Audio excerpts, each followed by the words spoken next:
Welcome to Chasing Curiosity TV. Subscribe and press the bell icon for more updates. Breaking news. The Chinese Coast Guard blasts a Philippine supply ship near the disputed shoal, escalating tensions in the South China Sea. The BRP Sierra Madre, a rusted warship grounded on Second Thomas Shoal, stands as Manila's outpost and claim. Supplying the Marines stationed there is now a dangerous mission.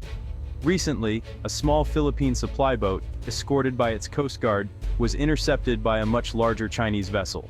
Without warning, water cannons shattered the supply boat's windows, endangering the crew. The Chinese ship's aggressive maneuvers blocked the mission, an act of intimidation broadcast worldwide. These confrontations are now routine, part of China's gray zone tactics, hostile actions that stop short of war. China deploys its Coast Guard and maritime militia to swarm, block, and harass ships from the Philippines and Vietnam. Each incident risks a miscalculation that could ignite a wider conflict, possibly drawing in the United States. Filipino crews are on the front lines, facing a naval giant to defend their nation's sovereignty. Their mission is about more than supplies. It's about national pride and survival. The world watches with growing concern. The South China Sea is a vital artery for global trade. Instability here threatens the economic health of the entire planet.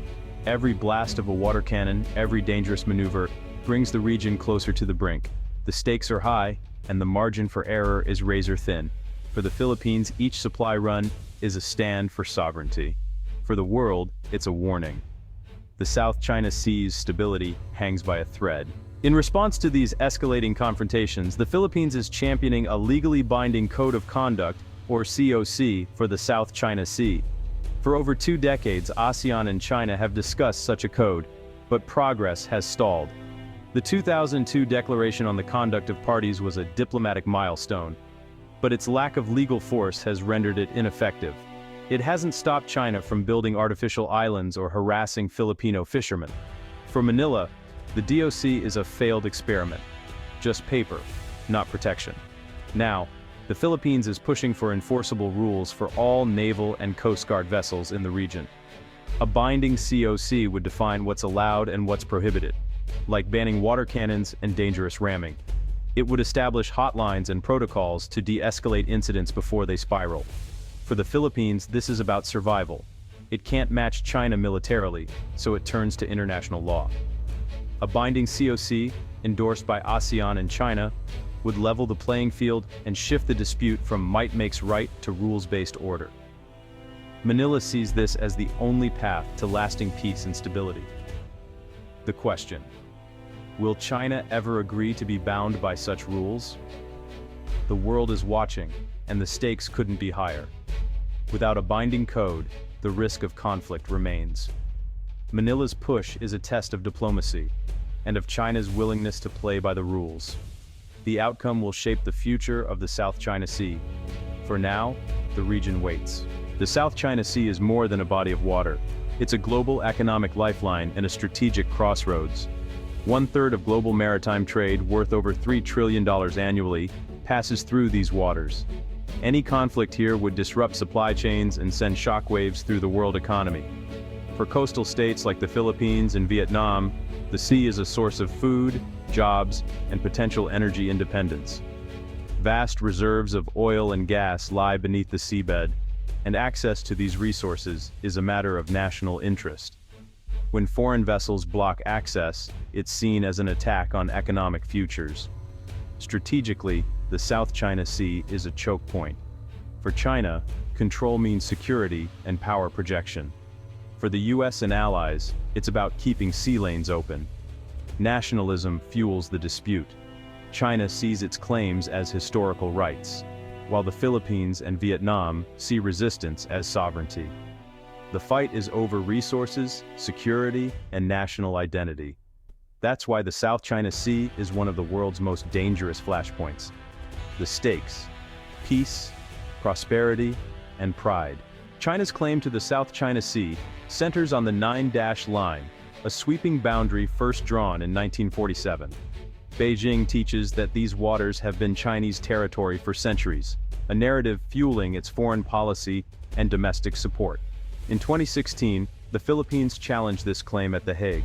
The tribunal ruled China's 9-line had no legal basis, and that many disputed features belonged to the Philippines' exclusive economic zone. China rejected the ruling, calling it void, and doubled down on its activities, building islands, militarizing, and intensifying patrols. For Beijing, the ruling was a political attack, not a legal defeat. China prefers to negotiate with ASEAN as a bloc, where its influence is strongest, and resists any mention of the 2016 ruling or outside involvement. Its goal: a COC that acknowledges its presence, avoids legal constraints, and keeps out foreign navies. This vision clashes fundamentally with what the Philippines and other Southeast Asian states want.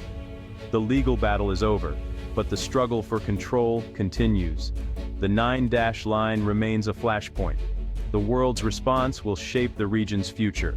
The South China Sea dispute is a tangled web of overlapping claims. Vietnam, Malaysia, Brunei, Taiwan, and the Philippines all stake territory. Vietnam and China have clashed violently over the Paracels and Spratlys. Malaysia and Brunei claim parts of the southern Spratlys. Taiwan occupies Itu Aba, the largest natural island in the Spratlys. These competing claims complicate ASEAN's unity. Some members, reliant on Chinese investment, hesitate to confront Beijing. China exploits these divisions, preferring one-on-one negotiations. The dispute matters far beyond the region. The US, Japan, Australia, and others insist on freedom of navigation, challenging China's claims with regular naval patrols. For global powers, it's about upholding international law and preventing a dangerous precedent. The South China Sea is now a central arena in the US-China strategic rivalry. The outcome will define the rules of the Indo-Pacific. Confrontations in the South China Sea follow a deliberate pattern. China's gray zone tactics use Coast Guard and maritime militia to assert control without open war.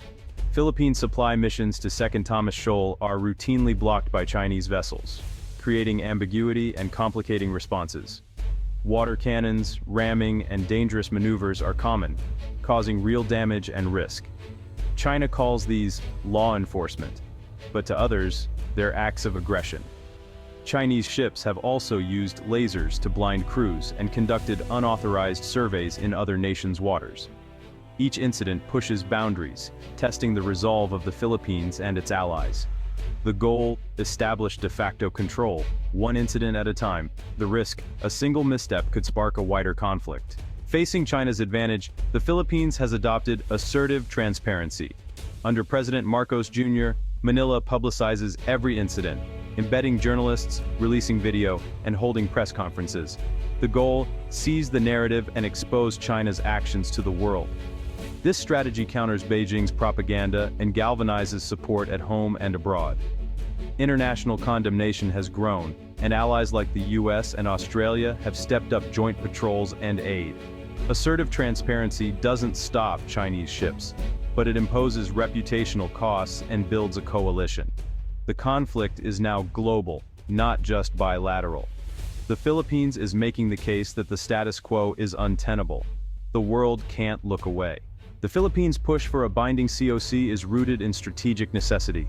Manila wants clear, enforceable rules, consistent with UNCLOS, to manage disputes and prevent escalation. The code should ban force, coercion, and dangerous tactics, and establish protocols for communication and dispute resolution. Without enforcement, a COC is just another failed declaration. Manila sees a binding code as a way to guarantee stability, not to resolve every territorial dispute. The goal: keep disagreements from turning into war and keep sea lanes open. It's a pragmatic step toward peace. Despite Manila's push, a binding COC remains elusive. China wants a non-binding code, no mention of UNCLOS or the 2016 ruling, and limits on outside military activity. For the Philippines and many ASEAN members, these terms are unacceptable. ASEAN's divisions, some states wary of angering China, allow Beijing to stall and water down negotiations. The result: years of talks, little action. China has little incentive to accept real constraints, having already changed the facts on the water. The likely outcome: a weak, non-binding code, if any. The The South China Sea's future will be shaped by confrontation and deterrence, not new rules.